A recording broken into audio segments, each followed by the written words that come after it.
ఆగలేదు ఆయనకి. అంతకుముందు నుంచి ఎప్పుడు అంటారు బీఆర్ఎస్ పార్టీ ఆయనకు దొంగతనం చేయడం వచ్చు, దొంగగా పట్టుబడడం కూడా వచ్చు ఆయనకి. అది ముఖ్యమంత్రి రేవంత్ రెడ్డి గారు అంటే. దొంగతనం చేసిండని ఒప్పేసుకున్నాడు ఆయన్నే. మంచి ఓపెన్గా తేటతెల్లం అయిపోయింది ఇవాళ. ఫోన్ ట్యాపింగ్, ఎస్, అది మా అధికారులు అందరూ ఫోన్ ట్యాపింగ్ చేస్తున్నారు, నాకు తెలుస్తున్నది. ఎందుకు లీక్ అవ్వాల్సి వచ్చింది ఆయన? ఎందుకంటే ఆయన స్వంత మంత్రులే ఆయన మీద తిరగబడ్డారు. ఏమని తిరగబడ్డారు? నువ్వు మా ఫోన్లు కూడా ట్యాపింగ్ చేస్తున్నావని. కేసీఆర్ గారు 10 సంవత్సరాలలో ఎక్కడన్నా మీరు ఫోన్ ట్యాపింగ్ ముచ్చటిన్నారా మీరు? అసలు ఇంకొక ముచ్చట మీరు జాగ్రత్తగా వినాలి, మీరు అందరు ప్రెస్ మిత్రులు అందరూ కూడా. ఏమంటాడు రేవంత్ రెడ్డి మొన్న? నా ఫోన్ ట్యాప్ కాలేదు, నన్ను అందుకొరకే సిట్టు పిలవలేదు చెప్పిండా లేదా? ఆయనే చెప్పిండా? మరి అంతకుముందు ఏమన్నాడు? అపోజిషన్ పార్టీ లీడర్గా ఉన్నప్పుడు ఏమన్నాడు? కేసీఆర్ గారు నా ఫోన్ ట్యాప్ చేస్తున్నారు, ఈయన నా ఫోన్ ట్యాప్ చేస్తున్నాడు, మహేందర్ రెడ్డి నా ఫోన్ ట్యాప్ చేస్తున్నాడు అని చెప్పేసి రోజు లొల్లి చేసిండు.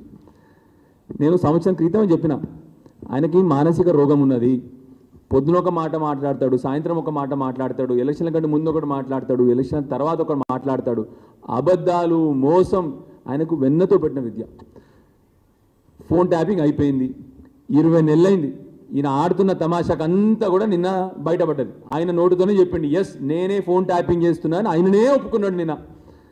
అన్నిటికంటే మూర్ఖత్వం ఏంటంటే ఆ మంత్రులదే కాకుండా కాంగ్రెస్ పార్టీ ఇన్ఛార్జ్, పాపం ఆ అమ్మాయి చాలా అమాయకురాలట, మంచి సిన్సియర్ లేడీ అని చెప్పి అందరు మాట్లాడుతూ ఉంటారు బయట. నేను కలవలేదు కానీ విన్నా ఆమె గురించి.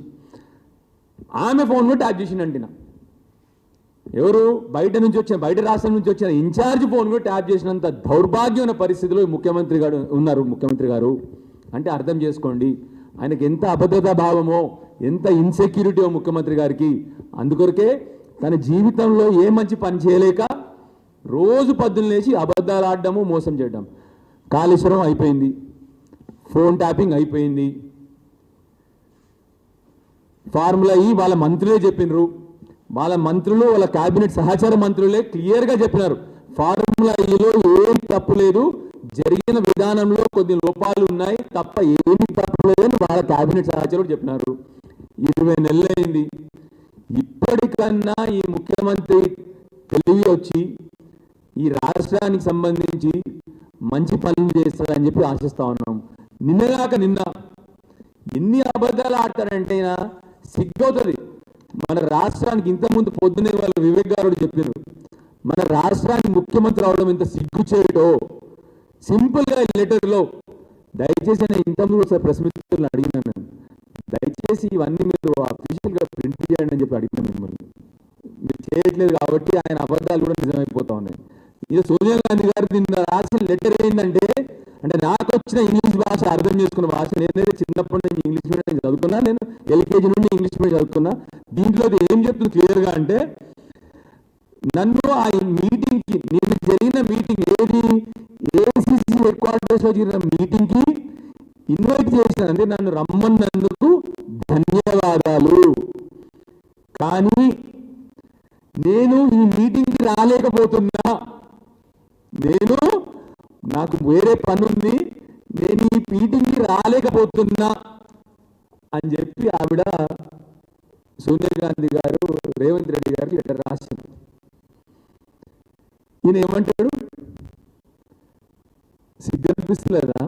మీరు ఏమనుకోవాలి జర్నలిస్ట్ మిత్రులు, మిమ్మల్ని అడుగుతున్నా, మీరు తెలంగాణ వాదులే, మీరు అందరు తెలంగాణ బిడ్డలే.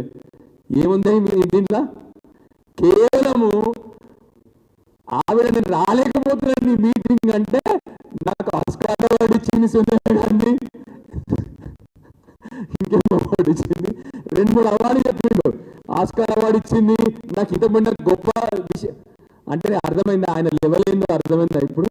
అంటే ఆయన పనికిరానుండి కేవలం ఒక మామూలు లెటర్ రాసిన సోనియా గాంధీ నాకు అదే చాలు అన్న పరిస్థితిలో ఉన్నాడు నేను. ఇంత దారుణమైన నాయకుడు. నేను ఇంతకుముందు ఒకసారి చెప్పిన, a leader who lies more than he leads. అంటే ఒక నాయకుడు అబద్ధాలు ఎక్కువ, నాయకత్వం కంటే ఎక్కువ చేస్తాడని చెప్పిన కాబట్టి ఈ లెటరే నిన్న జరిగిన ఉదాహరణ. దీనిలో ఏమీ లేదు.